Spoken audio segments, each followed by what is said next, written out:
Most are afraid of unknown depths, skirting shores thinking world flat. I'm with the island girls in celebration of new religion. Nobody led me or said this way. I sailed alone on makeshift raft with wind as companion.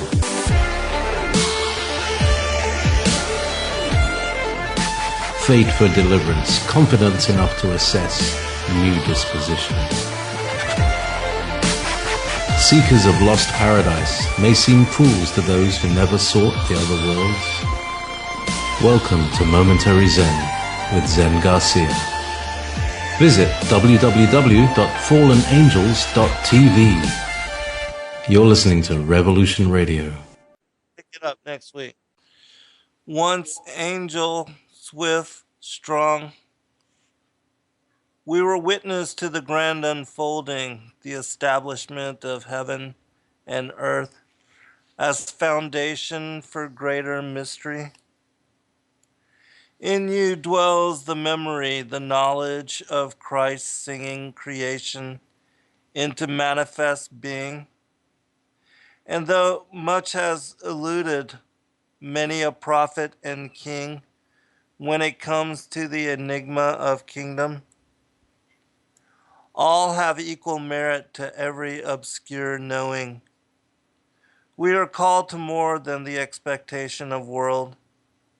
And though it's been little season since we've entertained the sunshine of higher spaces, no remedy can replace the intrigue of such insight, nor diminish the memory of such love burned to mind. As humanity, we are inheritors of the most amazing opportunities, apportioned life, choice, freedom, granted miracle inclusion among the created existence. And no matter their attempts in hiding truth, those whom yield fully to calling are privy to beholden the Most High's secrets, and designated a keeper of the mysteries of heaven.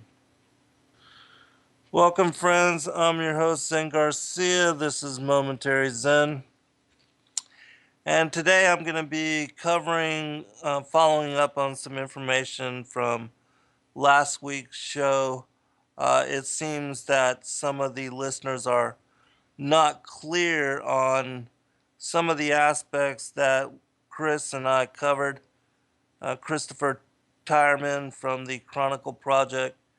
In when we were discussing and talking about the Sabbaths and their alignment with the different festivals and feast days and the different holy days as far as those that are ordained in the Old Testament for the Hebrew people, the chosen people Israel. And even though we follow the Gregorian calendar now and most of the world adheres to it as far as it being a solar calendar and the way that all the weeks are run together and the breakdown of the different months, like February having 28 days and some months having 31 days and others with 30 days. Hello, Doc and Tracy and Cher and the Greek and Olive and Briar and Nighthawk and Hammerhead, Zipster, Sky, all those that are in the chat room. Welcome and thank you for joining me this evening, Leo Knight, Link, and the many others that are also in the chat room that I do not see in the immediate scroll. I'm going to cover two things today. I'm going to just clarify some of that as far as how to determine the Sabbath and how to understand the calendar that was given to us by the Most High prior to the Gregorian calendar and what we're using now.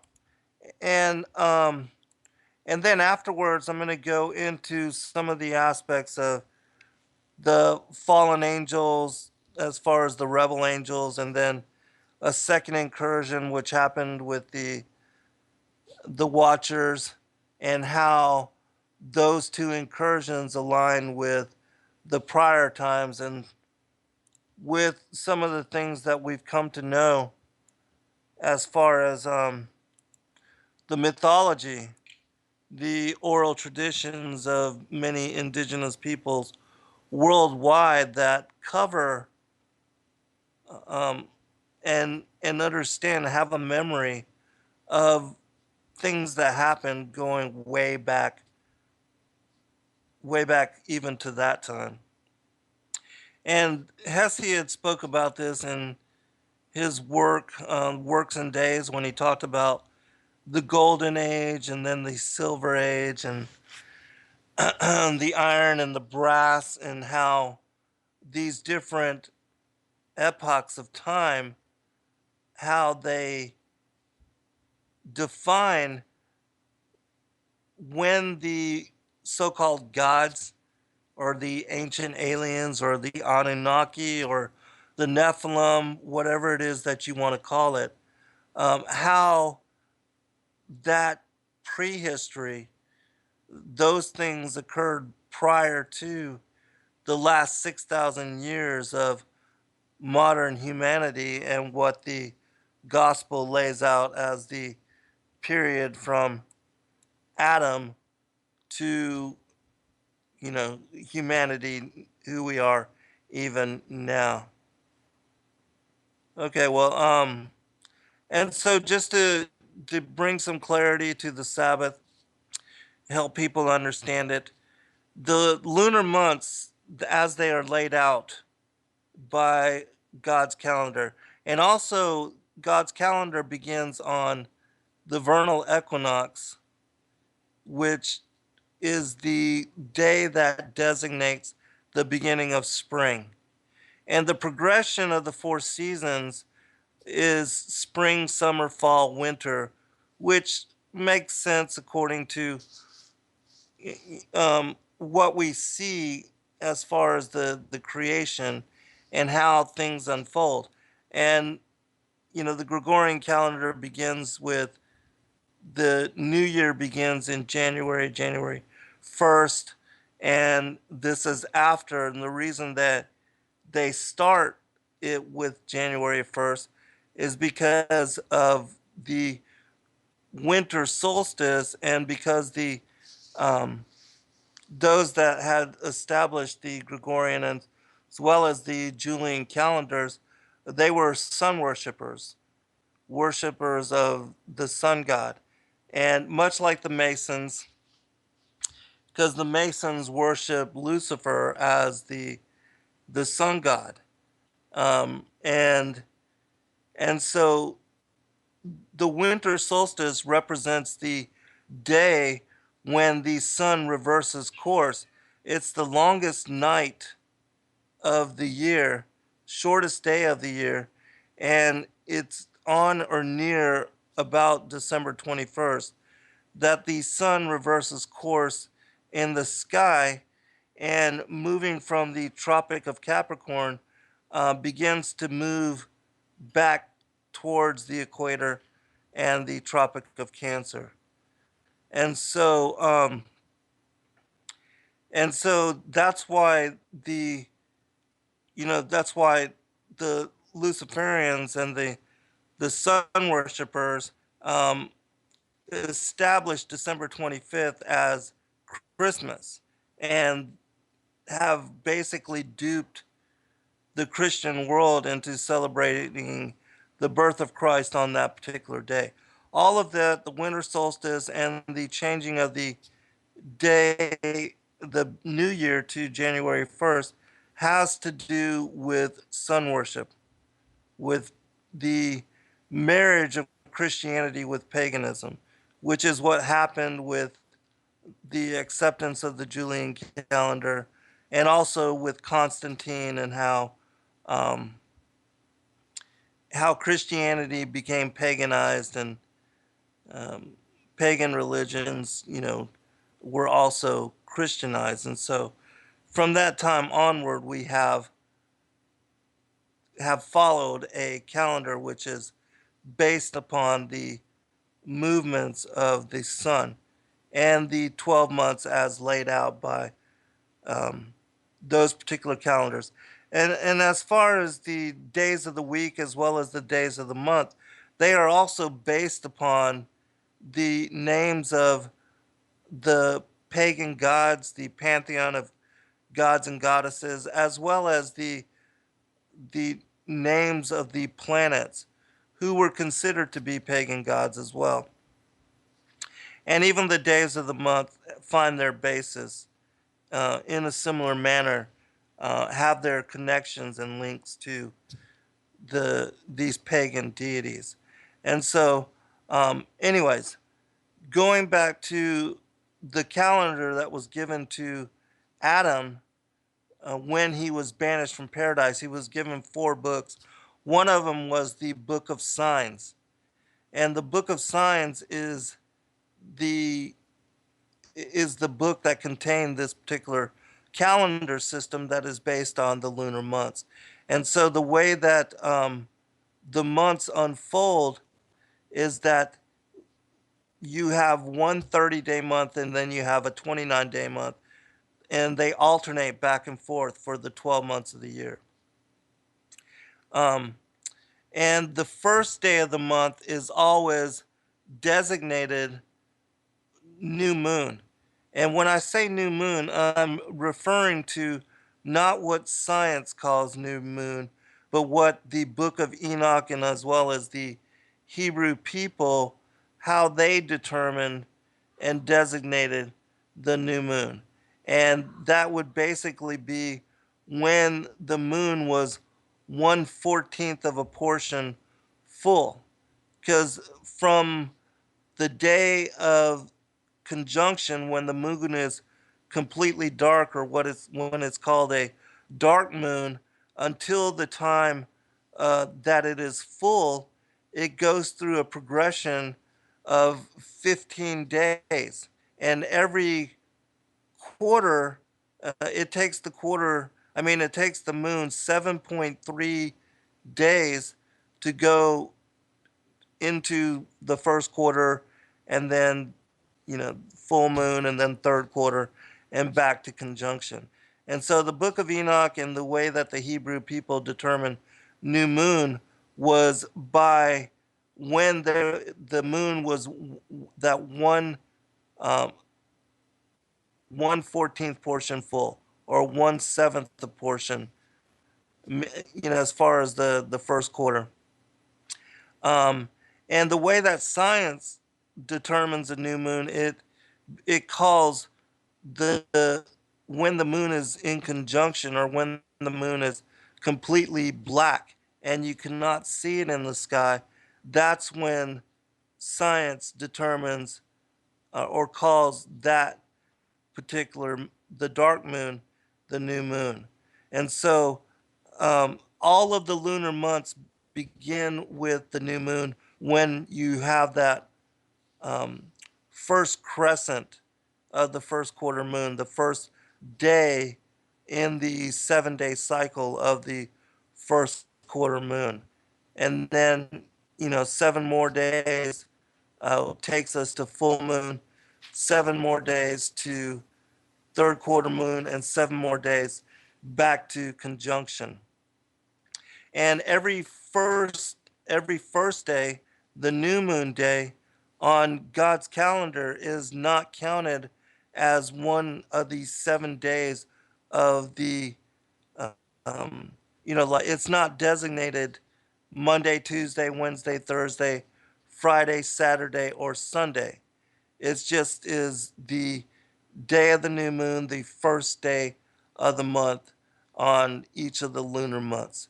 And then the next 6 days lead up to the second Sabbath, which is aligned with the first quarter moon. And also the way that God's calendar works is that every first, every 8th, every 15th, every 22nd, and every 29th, or um, all of those are Sabbaths. And the way that a synodic month works is that it averages 29 and a half days. And so that's why you have the alteration, alternatively, 1 month, 30 days, the next month, 29 days, the next month, 30 days, and so on and so forth for 12 months. And so every first, again, is um, is the new moon, the first of the month, and then on the 8th is the second Sabbath, the 15th, the third Sabbath, the 22nd, the fourth Sabbath, and then the 29th is the fifth and final Sabbath of the month. And every one of the months have 5 Sabbaths included within them. And so, and because the first day of the month, the new moon, is not designated as any of the days of the week, the way that we keep track of time with the Gregorian calendar in running all 7 days back to back to back, as far as the weeks, as far as Monday, Tuesday, Wednesday, Thursday, Friday, Saturday, Sunday, and then the next day is Monday, and so on and so forth.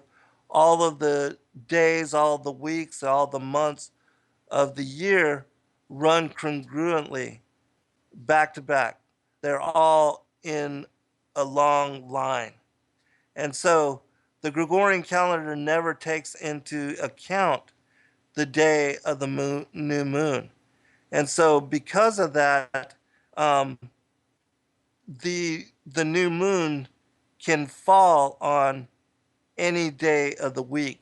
Like last Wednesday was the Sabbath. And so every day this month, the Sabbath will fall on the Wednesday. And so it changes like that. And so I hope that makes sense to you and that you can understand it better, because all of the feast days, the festivals, and the jubilees all also correspond to the day of the Sabbath and the fourth commandment to honor the Sabbath.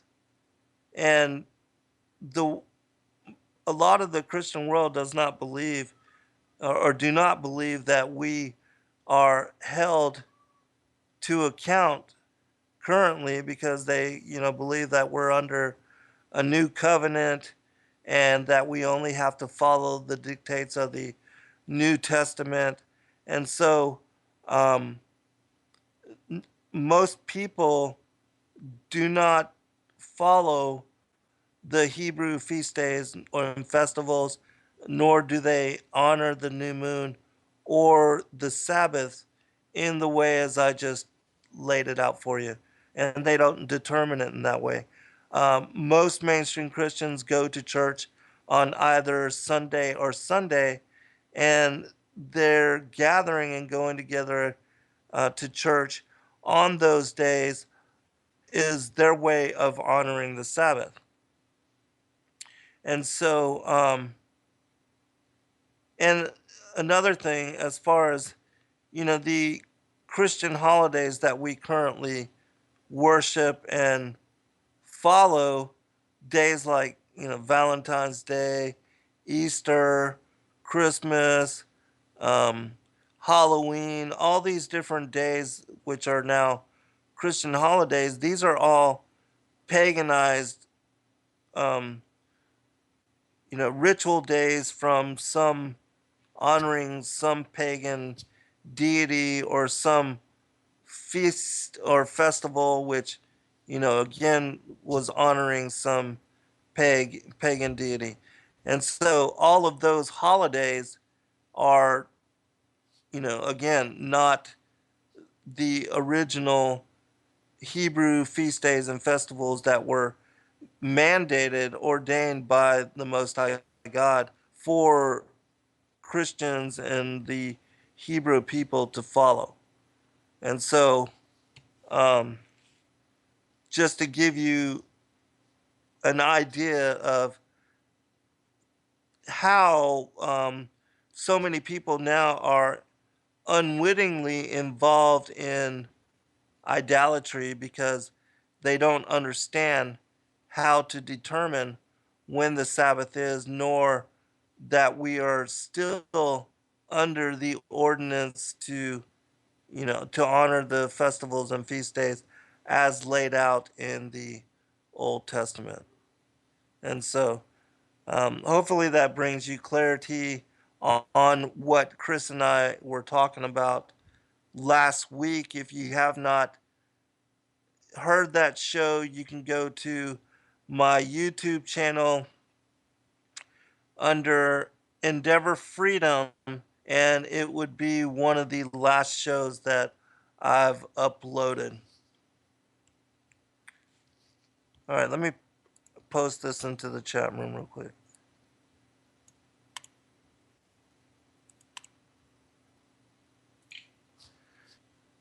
All right.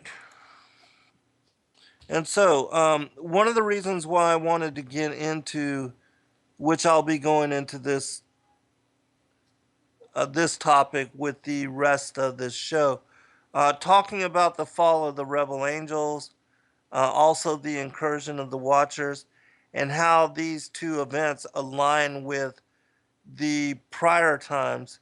And when I say prior times, I'm speaking about pre-Adamic history and those things which occurred previous to the last 6,000 years, or what is the modern era of, modern humanity, and the creation of Adam, that he was the first of the modern humans, placed here.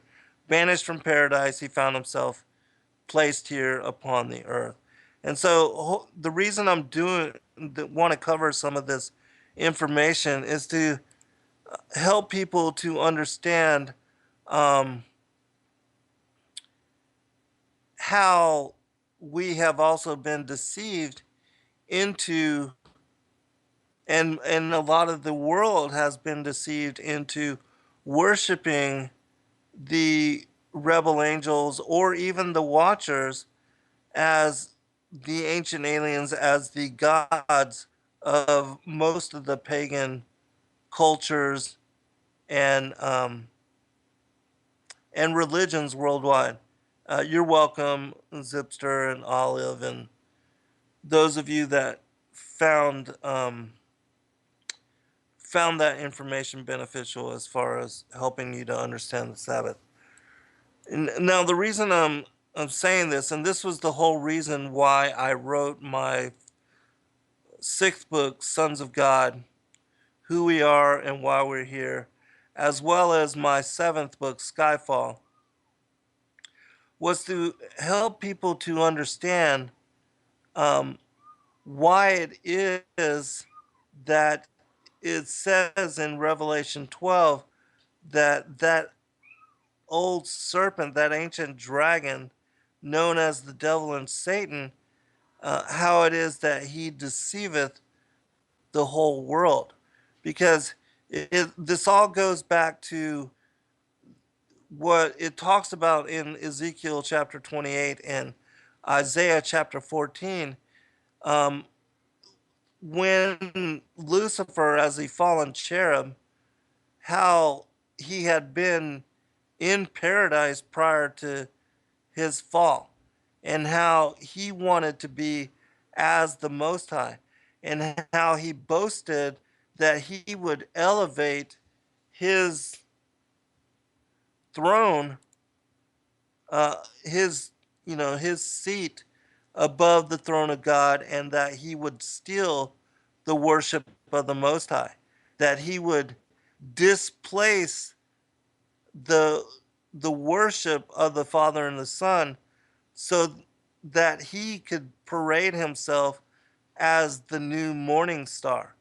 Because that's another thing that people don't realize, is that Even though Lucifer is known as the morning star, Yeshua or Jesus Christ, he is the original morning star, as it mentions in, I believe it's Revelation 19 or 20 or 21, one of those chapters. It talks about how he is from the lineage of David, but that he is the bright and morning star.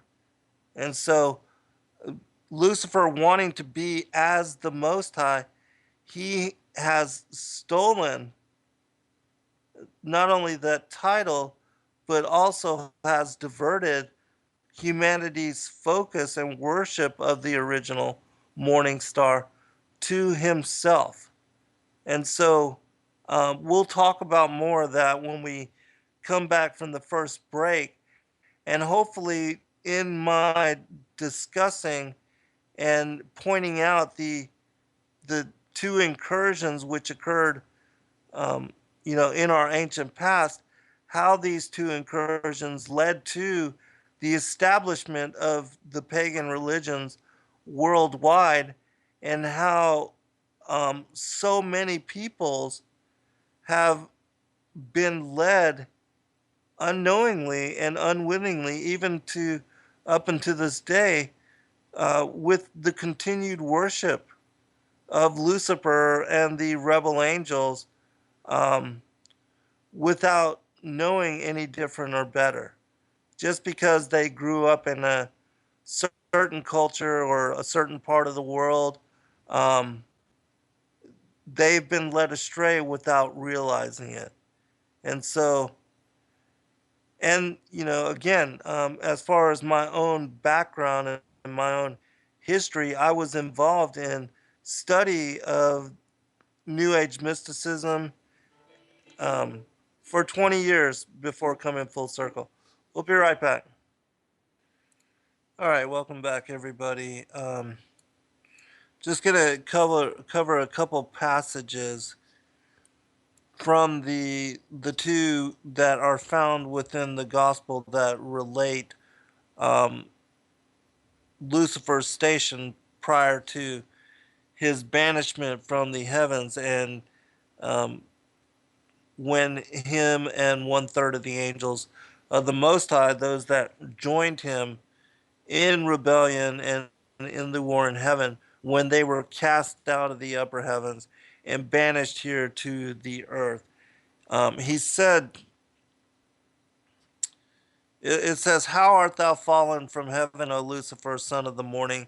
How art thou cut down to the ground, which didst weaken the nations? For thou hast said in thine heart, I will ascend into heaven. I will exalt my throne above the stars of God.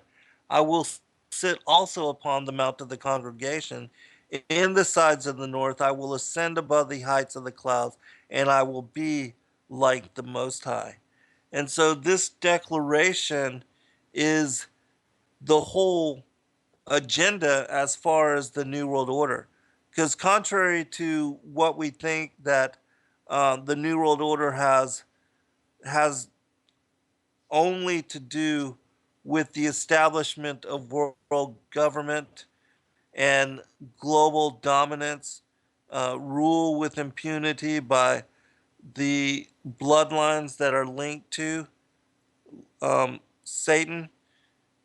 And if you don't know that aspect of the story, I covered that in my fourth book, Lucifer, Father of Cain.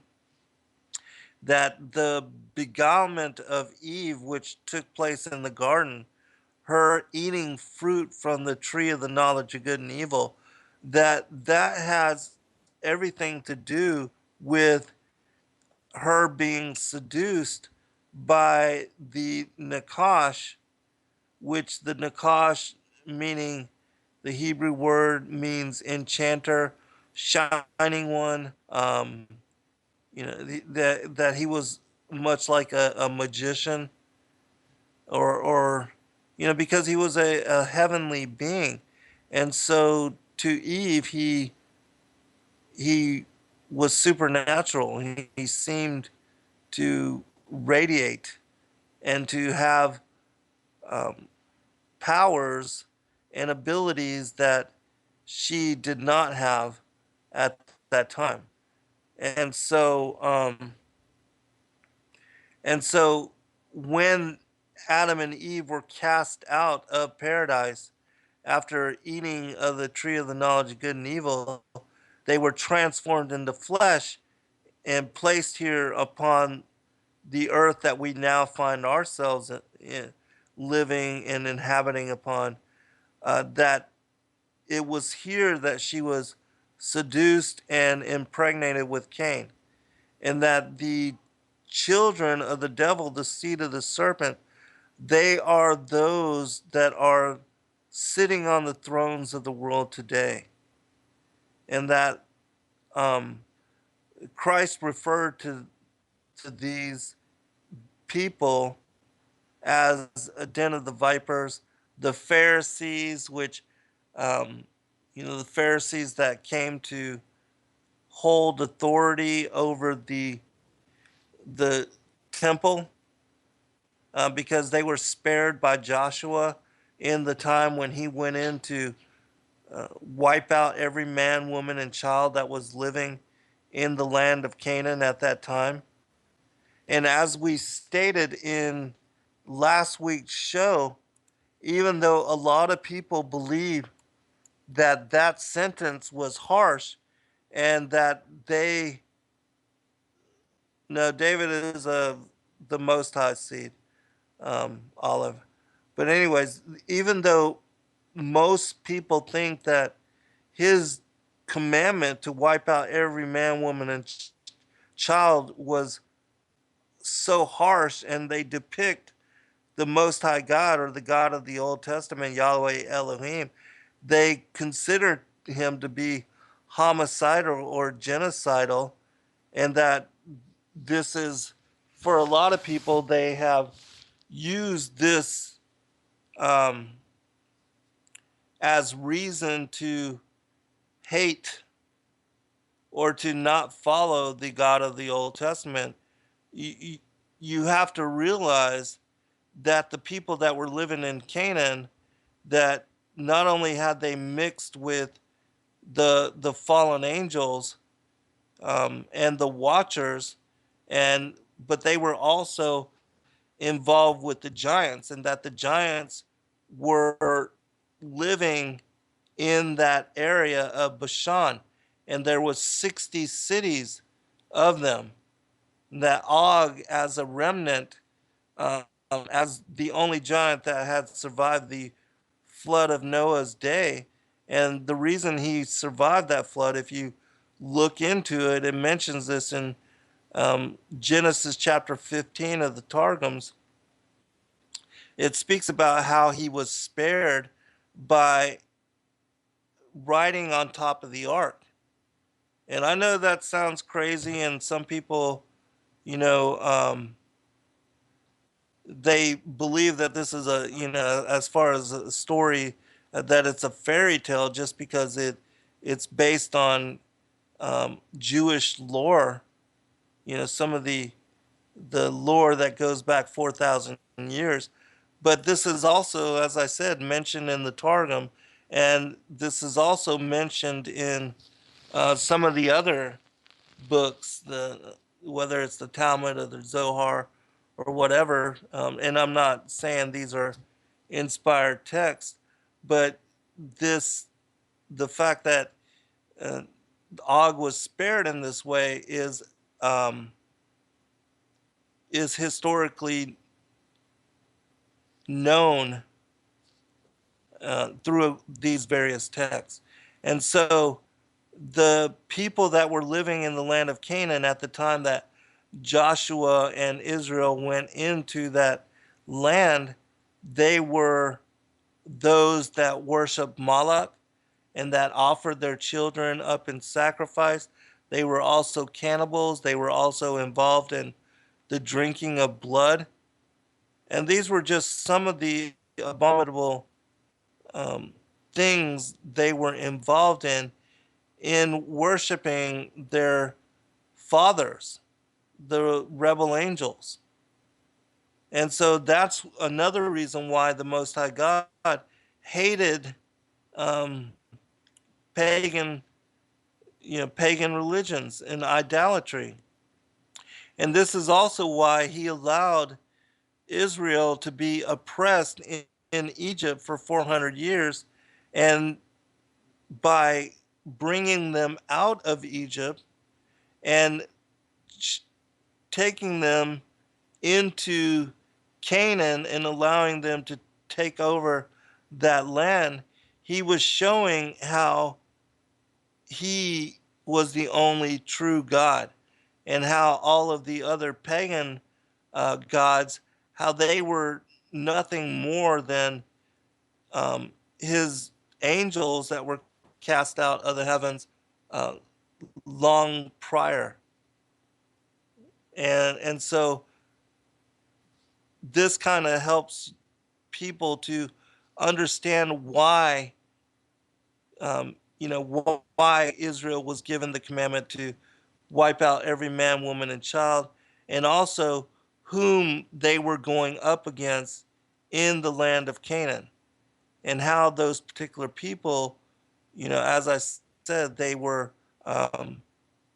performing and involved in ritual and religious rituals, which were considered to be an abomination. And you can find all of this information as well, all throughout the Old Testament, as well as the wars of of Israel, the people of Israel, with these particular giant lineages.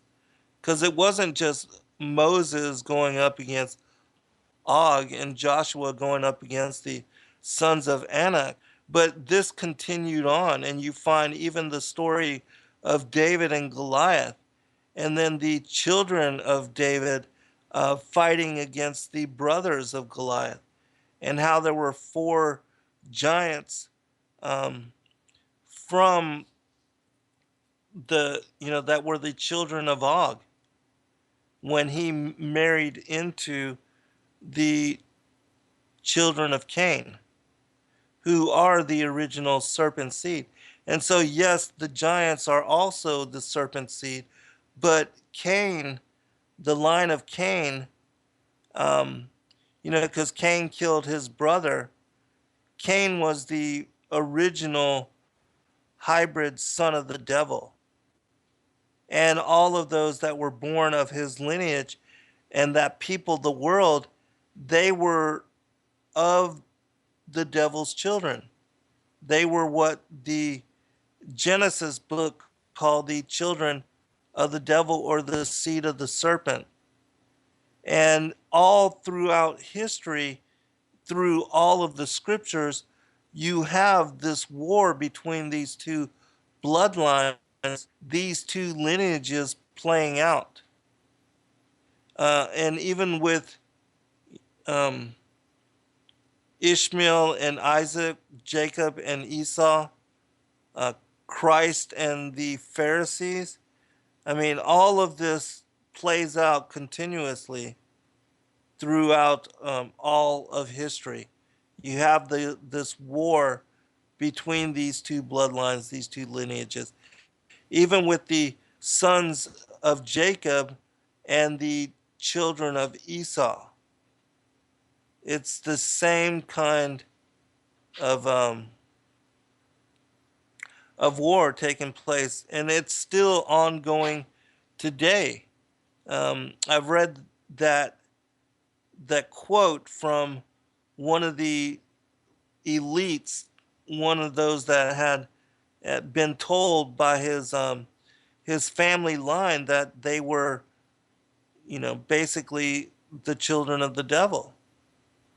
And maybe I'll read that at some point. But um, going back in time, again, the New World Order is connected to Lucifer's attempt, and as well as the rebel angel, they're wanting to be as the Most High, and how at being banished here on this planet before the creation of Adam and before the modern era, the past 6,000 years, as far as modern humanity, they were the ones that had established many of the old, not only the mythology, the Atlantis, the ancient mythology surrounding Atlantis or Lemuria or um, these other ancient cities, even like in India, Dwarpa, and other very ancient cities, and how many of these are now found even at the very bottom of the oceans, meaning that they were built at a time when the ocean levels were much lower, which means that they were built thousands of years in the past. This is all because they were here before we were. And if you look at the Sumerian kings list, you also find that the oldest kings on that list, the very first kings, they had the longest reign, and they were sitting on the thrones of those cultures for a longer period of time than any other kings on the list. And that Berosus, he speaks of the time when the gods, walked upon the earth and how they were here in our ancient past. And so all of this is linked to the rebel angels being cast out on what the book of the secrets of Enoch refers to as the second day. And so it was on the second day that they were cast out of the heavens. And this was, again, as I said, before the incursion of the Watchers, because the Watchers, the 200 angels that left their place of habitation, they left their ordinance is in the heaven, or what Jude refers to. Now, let me pull this up real quick. In the book of Jude, we're given an account of these Watchers having left their place of habitation. That didn't happen until after the creation of Adam and Eve and after they had fallen from paradise. And so the rebel angels, they were cast out of the heavens long, long before the Watcher angels left their ordinances and left their place of habitation. All right, it says this.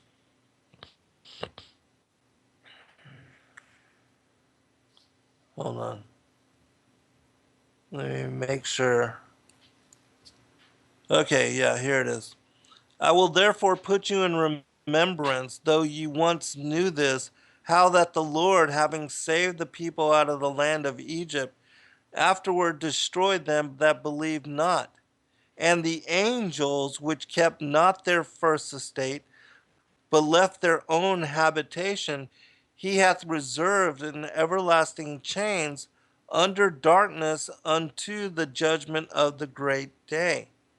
Meaning that, the book of Enoch speaks about a place called Dudael and how the angels were those that had shown and taught humanity um, about the secrets of root cuttings, the mysteries of the heaven, how to create weapons of war, how to refine iron and brass from different metals as far as the artificers, um, how to perform magic as far as black magic and the ritual, even how to smite the child within the womb.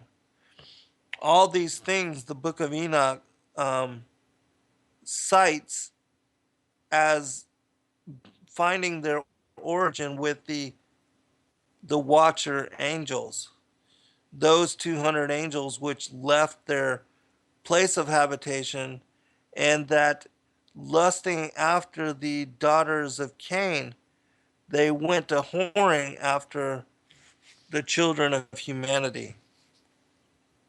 And so, just continuing with this quote, even as Sodom and Gomorrah and the cities about them in like manner, giving themselves over to fornication and going after strange flesh, are set forth for an example, suffering the vengeance of eternal life.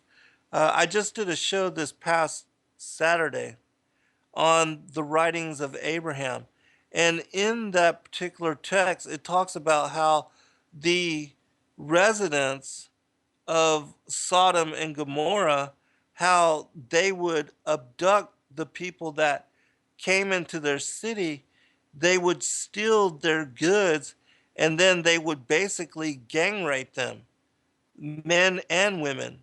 And being bisexual in preference, and again, many of the giants were living in these particular cities and the areas surrounding Bashan, and they were bisexual in their orientation. And so they would abduct the people that came into their cities and, as I said, basically gang rape them, and steal their goods, and then they would not allow any of the residents, the people there, which, Lot, Abraham's nephew, he was living among the people of Sodom.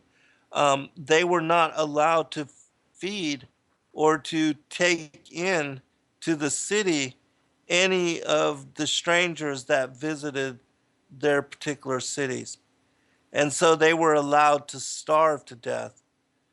And, again, they would steal their goods and they would uh, rape them, sometimes even to death. Continuing with the quote from Jude. Likewise, also these filthy dreamers defile the flesh, despise dominion, and speak evil of dignities. Yet Michael the archangel, when contending with the devil, he disputed about the body of Moses, durst not bring against him a railing accusation, but said, the Lord rebuke thee. But these speak evil of those things which they know not, but what they know naturally as brute beasts, in those things they corrupt themselves. Meaning that the watcher angels, they had lusted not only after the daughters of Cain, but also had sex with the animals and with the different creatures of the world. And they brought into being these different hybrid creatures, of which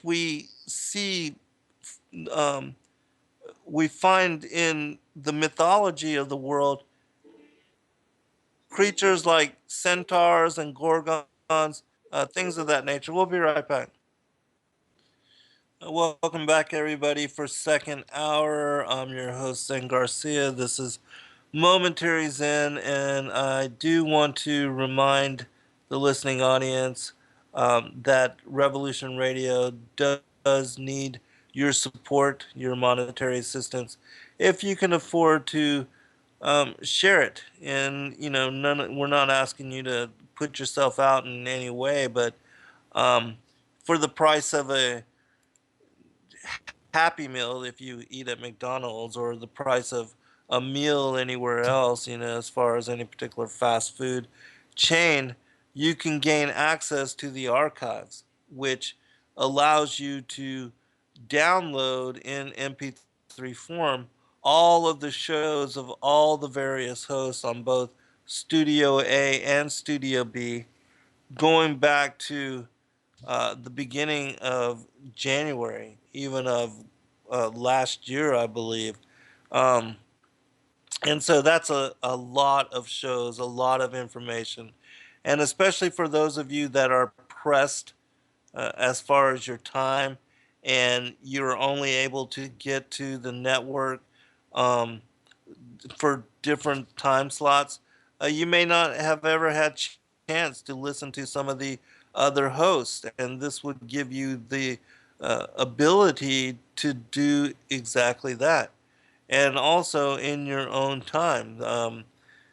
Instead of listening to the radio and to all the commercialization of mainstream radio networks, burn you a data disk and of a few shows from all the different hosts and see who you groove with and who you particularly like, and then in that way you can if you find somebody that you especially like listening to, not only can you then try to catch them live and join in on the discussion, as far as the fellowship of the chat room while they are live on either Studio A or Studio B.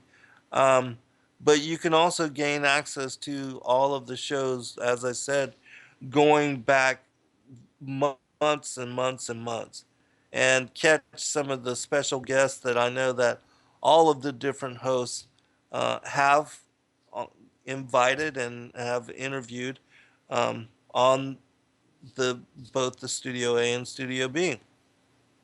And also, if you don't want to, sign up for the archives, or that's not your particular thing, you can also support the network in purchasing the bullet drive with the huge amount of emergency information, the three different sizes as far as the non-GMO seed packs, um, for individuals, families, supersize that, it's a worthy investment just to have these heirloom seeds that are not GMO, or and also not tainted in a way that you're not getting the best quality fruits and vegetables. If you are a person that likes to do that kind of thing, likes to garden, which I think growing your own food is a skill um, worthy of investing your time into. And that who knows that at some point something critical could happen, just like with what happened at Hurricane Katrina when New Orleans was drowned, the levees were bombed, and the city was put underwater, and all of the goods, as far as the different grocery stores and convenience stores, gas stations, all the commodities were wiped out in a matter of hours, and nothing was able to truck get trucked in or make it into the city for weeks later. And so, people that didn't have food, didn't have a supply of emergency goods or anything set aside, they suffered greatly, and I'm sure that there were people that even starved to death. So, anyways, those of you that can, please do go to freedomslips.com, click on the donation button. It's very easy to support the network, and that Revolution Radio is the largest listener-supported commercial free and corporate free entity on the planet and on the internet, and that in order for us to continue doing what we do and coming to you in the capacity that we do need your support, and we appreciate all of you, and thank you in advance. Do try to get to the Hawks Fest if you can. I believe last time it was held somewhere in the one of the Midwest states. I'm wanting to say Kentucky, but I can't remember exactly. I did see videos of it. It looked like it was a good time. As far as the family here at Revolution Radio, there are a lot of really good people, very knowledgeable, very wise, very well researched and studied individuals, and um, definitely worthy, as far as getting to know, if you have that chance, that opportunity. And so, going back to the topic of hand, um, as far as I was talking about the serpent seed, and there was a lot of commentary. Tracy is very well versed on this, and there's others. I know Olive knows about this as well. And this is one of those things that is really a is a is a hidden secret. Like the children of Adam, the sons of Adam, they don't know, or most of the masses, they do not know about the children of Cain, nor that there has been a war ongoing since the time of the garden, and that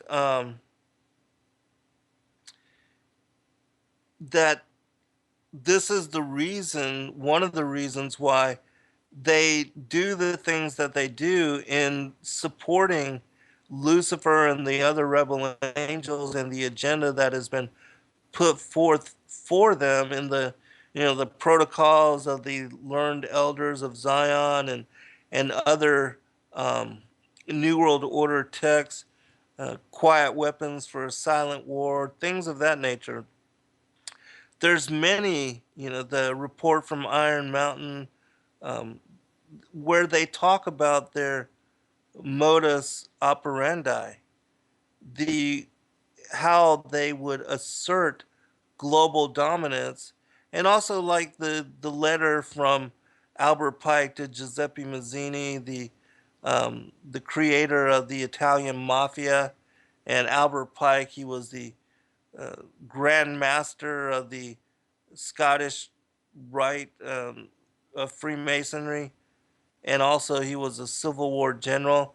How they talked about the need to foment three global wars in order to establish um, the precedents for not only the decimation of peoples and the creation of minorities, and the fomenting of controlled opposition, but also as a basis to establish the international organization as far as the United Nations, and giving this organization, um, giving it credentials, and establishing it in a way that it would become respected as um, a organization to deliberate and handle world affairs, and that now most of the nations of the world have come come to be associated with one another and deliberate with one another, share relations with one another through its organizational outreach.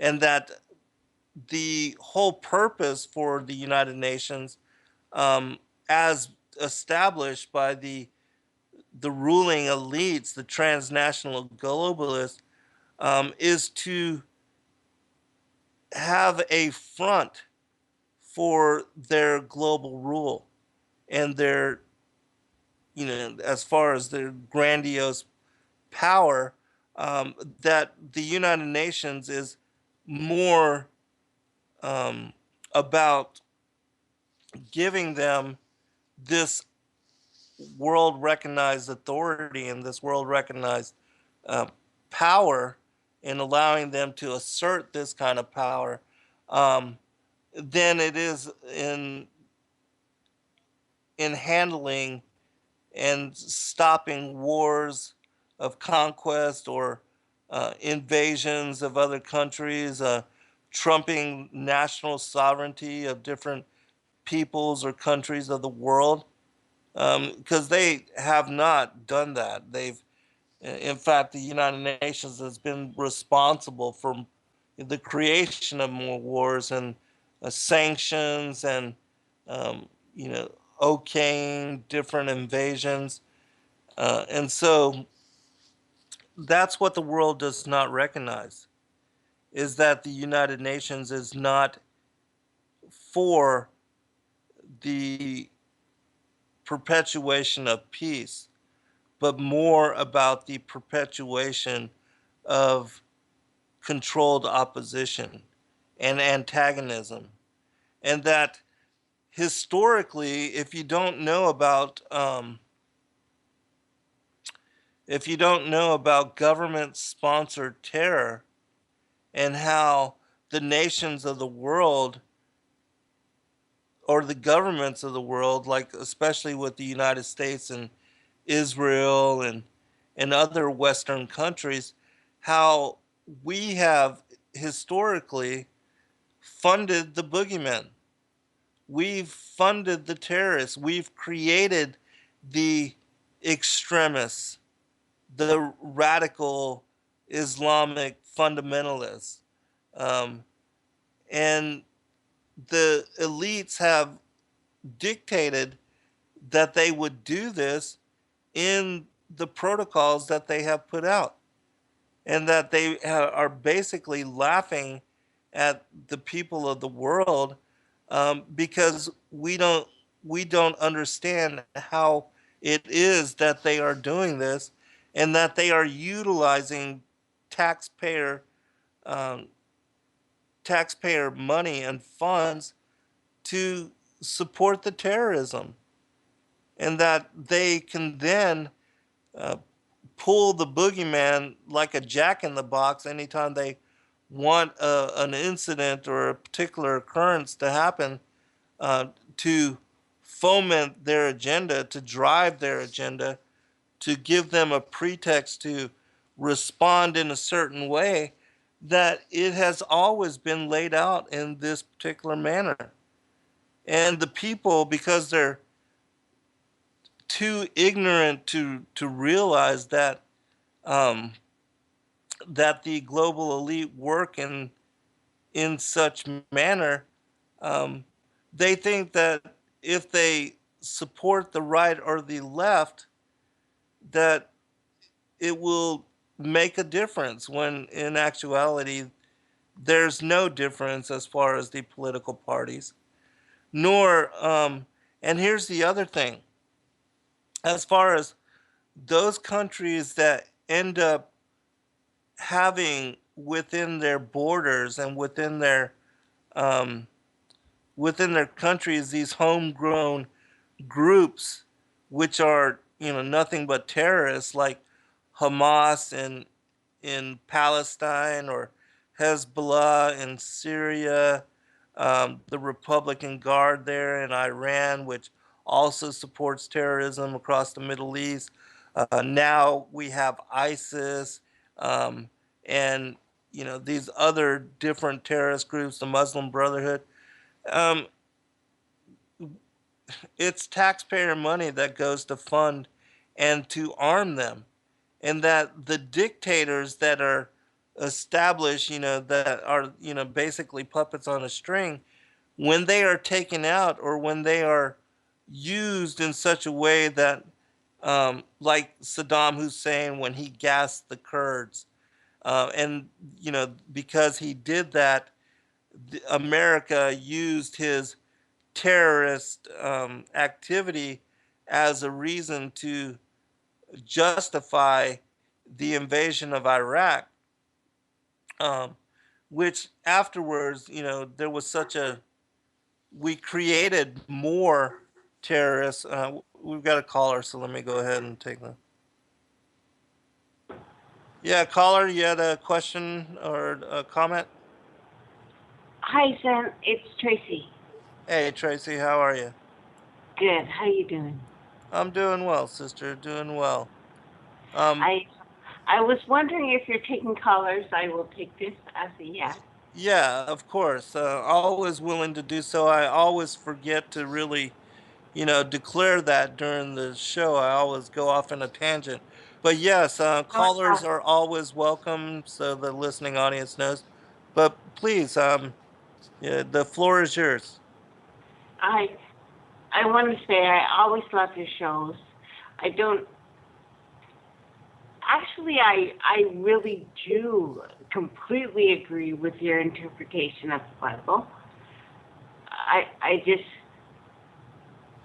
think, you know, it's been proven it was written by a couple of guys 500, maybe 600 years ago, who took all the good stuff out, burned what they could. Otherwise, you know, or there wouldn't be Christian and Muslim signs on the same church all over Europe. Christian, what Same signs? Say that again.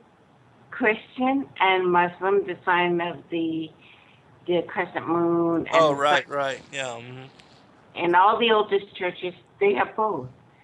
So it proves there was a time that this was not a thing, that we were just cool with each other. Whatever you want to look to is good. But I just like to add a little bit to your Cain discussion, if that's okay. Oh, yeah, please do. Cain is actually, the oldest word we have for that is Cain. Queen, king, all comes from this. Cain was after her mother, his mother, spoke with the serpent. The serpent in the tree. This is Kundalini energy. This is going up the spine. Mm-hmm. I know you know this. This is, she called onto herself a boy. This is, and it's been proven, even biologically now, that women can do these things. They can make a child. Right. And anything with the C, because you know what I love, well, you probably don't know this, but I love researching letters and numbers and the reasons for them. Right. A C is an O that's open. So you have to look at all the names that are involved with C's that we know, that we are told of and told this is important. Even the newest thing, one of the new things, Planet of the Apes has Caesar. What does he do? What is his blasphemy against God? He says no. Even in the Bible story that was washed down, got in, that his brother Abel was ready, willing, and able, and did whatever God wanted. Cain said no. No. God did not kill him for this. Sent him to the land that we know as Nod. Right. This being who went out, who we're told is the bad guy, and you have to admit, because I know you read, and I know you're deep on this, the guys we are told to hate the most are the ones who say, no, I'm not doing that. I'm not doing that. Always the ones who say, I'm not doing this thing. Even Samyaza, who later became the scapegoat and all, even Azazel may be linked to him, one of the angels who fell, who came to earth and fell in love with the women, and we know that this planet was mostly female. The oldest thing we have doesn't just reproduce, it self-replicates almost. The oldest thing on the surface of the planet. In the waters, we have the imagination of Mother that has everything. But if we're going to talk about Daddy, who is Daddy, the Jesuit on the crown right now worships the Dark Father. That's Darth Vader, for God's sake. You can't clean that up. You can't make that sound pretty. Uh-huh. No matter how, and he doesn't dress as fabulous as the last cross-dressing man on the throne. actually. We used to wear the red slippers and everything. He did dress snappy, you have to admit. Mm-hmm. So, I guess my question to you is, if we're going to pick who's the good guy, who's the bad guy, and I really want to know, what criteria are we going to use? Are we going to use some God interpretation? Because did you know the oldest name for Mount Kilimanjaro is Enki? So this is one of the oldest gods that everyone knows that Sitchin came out with when he was told to write this thing, which is completely not anything any African wrote or knew about. Enki is a mountain. Mountains are conscious. Mountains are old. They know stuff, I think. They probably feel stuff. So when we have to look at who's the bad guy, who's the good guy, do you not think it's subjective, my love? Hold on a second, Tracy. We're at break. We'll be right back, and then I'll give you a chance to finish your comment, and then I will give you an answer. Gosh, Hold on, I everyone. love an answer. Okay, welcome back, everyone, for final segment. Let me give you just a few minutes here, Tracy, to finish up your comment. But I want to ask you: do you worship Enki or Enlil or any of the Anunnaki gods? No, I'm not a big fan of anything that wants to control us. I think this world is perfect and started that way, and so are we. I don't worship something else. Do you worship a god at all? No, No. Okay. no. All right. All right. Well, you wanted me to answer the as far as Enki. Did you have anything else you wanted to say? No, that was pretty much it. I was wondering who you thought the bad guy was and what that feeling or being is. And thank you so much for having me on, Zen. I love your shows. Well, thank you, Tracy. I appreciate you calling in, and yeah, I'll go ahead and I'll answer that, and then I'm gonna pick up with the teachings. And also, the for the listening audience, you're welcome to call in at any time. I always forget to give out the call-in number and all because I just go off on a tangent. As far as who the bad guys are, if you look into the Sumerian teachings, which I had again, I studied them for many, many years. I've read all of Zacharias Sitchin's books. I've read all of the Sumerian mythology, the translations of the cuneiform texts, and I can basically tell you that the Anunnaki are the same thing as the rebel angels that were cast out of the heavens a long time ago. Even they, the Sumerians, they show a depiction of some of these beings as being feathered serpents, and that I've in my books I talk about how the worship of the feathered serpent goes back to the same thing as Revelation 12 with the worship of the ancient dragon, or the mythology that is connected to the dragon, or what we see as the reptilian beings, and that they are the bad guys. They are the rebel angels, and then the 200 that join them. Tracy had mentioned about Semyaza and also Azazel. Well, if you look at the Book of Giants that is contained in the Dead Sea Scrolls, that were found in 1947, I believe it was, right before Israel became a nation again after 2,000 years. Um, they Semyaza had gave birth to two giants, Mawe and I forget the other one's name, but the Semyaza, Azazel, they were part of the Watchers.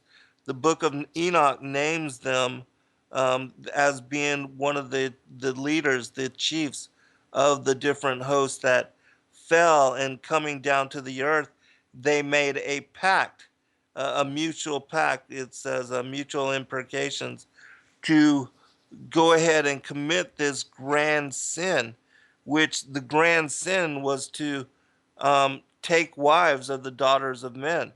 If you read chapter 100 of the Kebra Nagas, which is an Ethiopic text called the Glory of Kings, it gives you great detail as to um, who the Watchers were, how they were transformed into flesh um, by Christ, by the Most High, after they left and abandoned their ordinance, as I read from the book of Jude. And so the bad guys are who we call and are referring to as the ancient aliens. Now, the ancient aliens, of course, are given a whole different angle to it. They basically say that the ancient aliens, or the fallen angels, that they were the creators of humanity, and that we were made in their image, and that humanity are actually the children of these extraterrestrial beings. When and I covered this in great detail in my book, because the Sumerian teachings also speak about, as does Genesis, of two different creations for humanity: a pre-Adamic creation, and then the Adam that was given the breath of life, that was created on the sixth day, the modern creation of humanity. The Sumerian teachings refer to these two beings as the primitive worker and the civilized man. Well, if you really look into the ancient mysteries, the ancient history, as I've laid it out in my book, Sons of God, you come to know that the Anunnaki, they tried to create a slave race out of the pre-Adamic human that was found here on the planet when they arrived. And according to their own text, they arrived here 432,000 years ago, or somewhere about then, which is 10 shars, or one shar equals 3,600 years, which, according to the mythology, and you have to really be careful with believing what they say, because again, they are the fallen angels, and just like the things that they teach, those people that channel information, they will teach 95% truth and base it on the story of themselves, but they'll lace it with 5% disinformation, which is basically leaven, and it will confuse people as far as what is truth and what isn't. And so, and so when you look back again at their attempts at creating a slave race out of the pre-Adamic humans that were here, well, they were judged for that. And the Most High, Yahweh Elohim, the God of the Old Testament, he created his own special creature, his own special being in his own image. The Father and the Son and the Holy Spirit, they created the Adam and gave him the breath of life. Basically, put the who we are as angelic beings, our spirits, married our spirits with flesh, and we came to exist as modern humanity.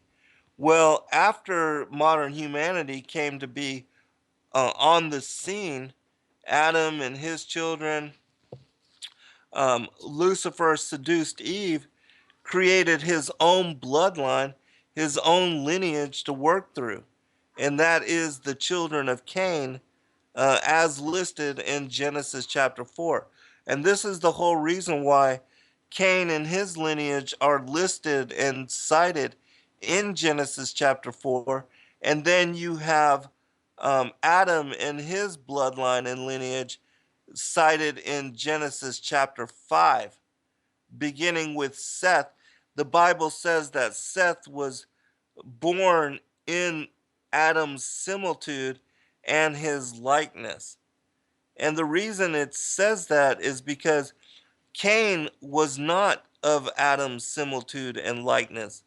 He was more of the nature of his father, which is why he was the first murderer, liar, and deceiver, which Adam was not a murderer, liar, or a deceiver, but Lucifer, Satan, was.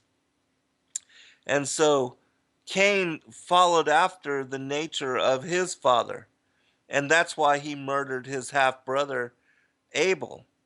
And Cain was the stepchild for Adam, and Adam raised him until he did murder Abel.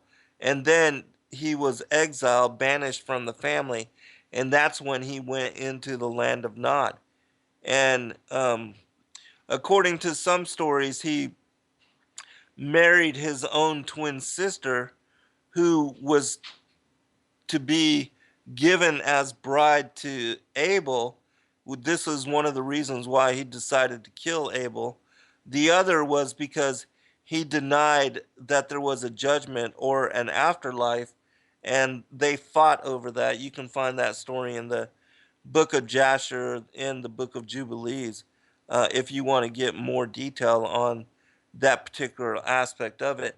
But anyways, and so others say that when he went into the land of Nod, he took a wife of the pre-Adamic humans that were already living in that area. So either way, however you uh, perceive wherever he took a wife from, his bloodline and his lineage is what led up to and connects to the children of Cain that were perpetuated by Noah's son Ham. And Ham was born of um, the mother Nama, which was a different wife than the mother that was born. Noah's first wife gave him the children Shem and Japheth, and they are of the seed of promise.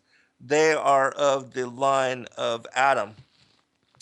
But the Most High told Noah to marry Nama, who was um, of the bloodline of Cain, in order that the seed of Cain would have continuance after the flood. You can find more information about this in the writings of Abraham. Chapter 18 will give you great detail on this. Or you can just read my fourth book, Lucifer, Father of Cain, as I lay out all of this information in that book and give you over 200 sources from a myriad variety of extra biblical, extra canonical texts, which verify this accounting and gives you the source to research it for yourself.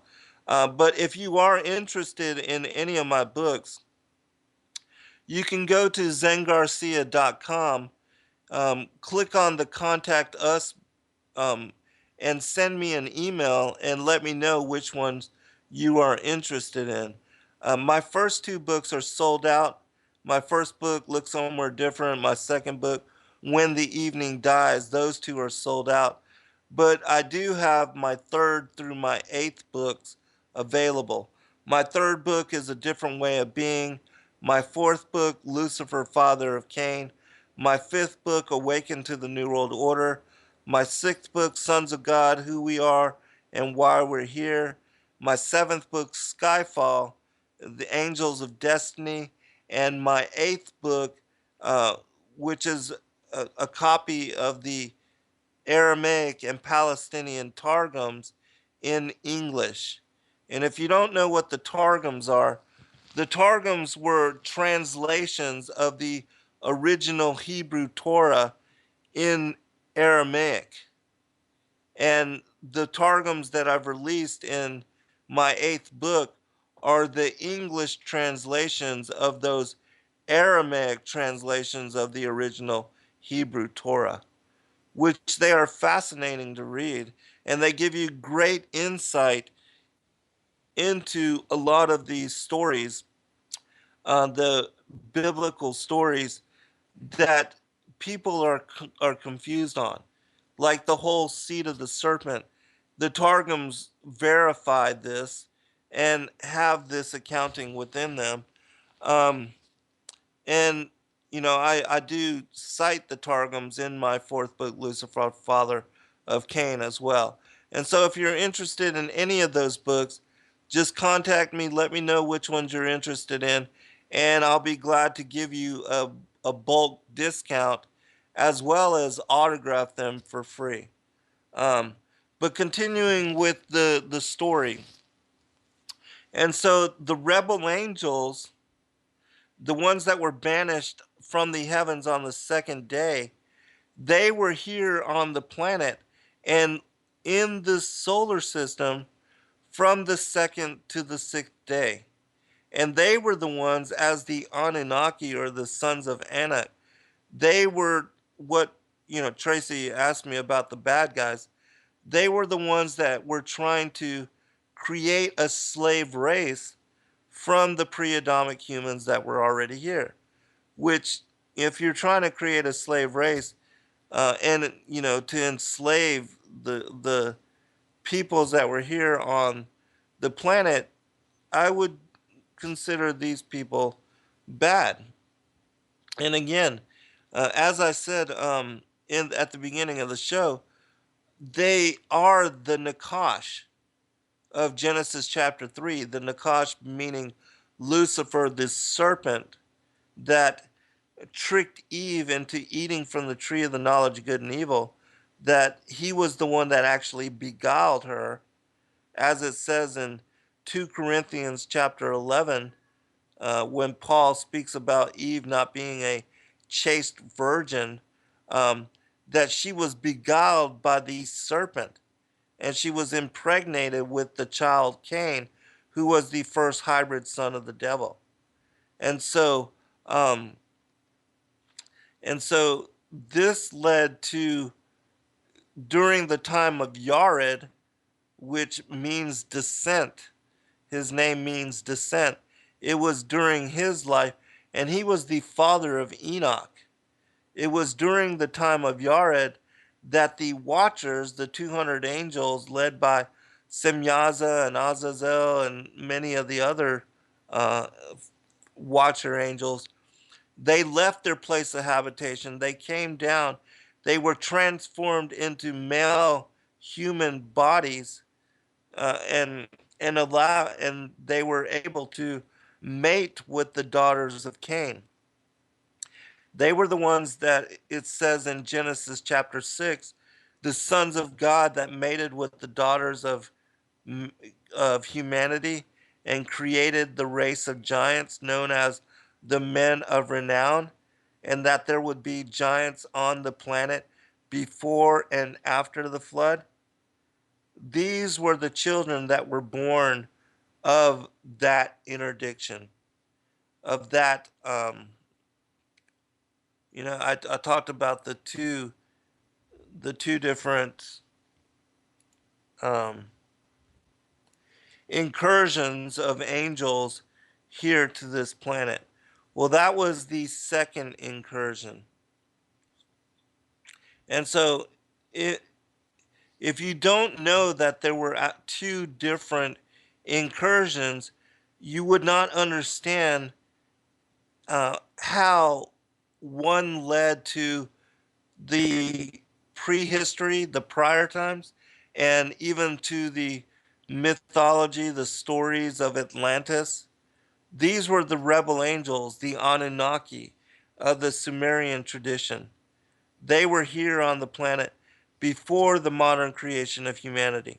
And after Adam and Eve were banished from paradise, after she was impregnated with Cain, and the seed of the serpent was born from Cain's lineage, and the seed of the woman from the children born to Adam through Seth. Um, it was the flood of Noah's day was to wipe out this hybrid bloodline, this hybrid seed line. In Second Baruch, the second book of Baruch, it speaks about how 409,000 giants were wiped out. In chapter 12 of the Wisdom of Solomon, it cites how all of the giants were, were wiped out except Og, and that Noah and his family were the only ones spared, and he was allowed to repopulate the planet because he was pure in his generations, meaning that he was not yet tainted by the fallen angel genetics or the seed of the serpent. But again, as I said, he was told to take a wife of the seed of Cain and Nama, and Ham was born from his marriage to her. And it was through Ham's line that the that Og married into Ham's line, and that Nimrod, who was called a Gibberim, also a giant, he was known to be of giant stature. Um, it was Ham's line that again got involved with not only the fallen angels, but that Og of Bashan, the last remnant giant who was spared from the flood, that he married into Ham's lineage. And like David and Goliath, the giants Goliath and Saph and Ishbenbab, there were four of them. They are the children of Og and Ham's lineage. And so that is what perpetuated the giants after the flood, and the seed of the serpent, they were allowed continuation through the lineage of Ham. And they are the ones that Joshua, when he went into the land of Canaan, he was told to wipe out every man, woman, and child according to the commandment of God. He spared a certain group of people, and they became servants to the um, to the Levitical priesthood. And when the Sadducees were wiped out, were killed, the Pharisees took over control of the temple, and they are of the line of Cain as well. And that's why Christ, during his time, he said that I know you are Abraham's seed, but you are of your father the devil. And he called them a den of vipers. Um, that's why in the parable of the wheat and the tares, the children of the devil, the tares, are spoken of as being sown by the enemy that snuck into the garden. And that enemy was Lucifer, and he impregnated Cain and sowed the tares. That's why the tares at the end of days are thrown into the fire, and the wheat are gathered for the barn. Same thing with the difference as far as the goat and the sheep, and the wise and the foolish virgins. This whole thing that I explained in this show plays out all through Scripture. And if you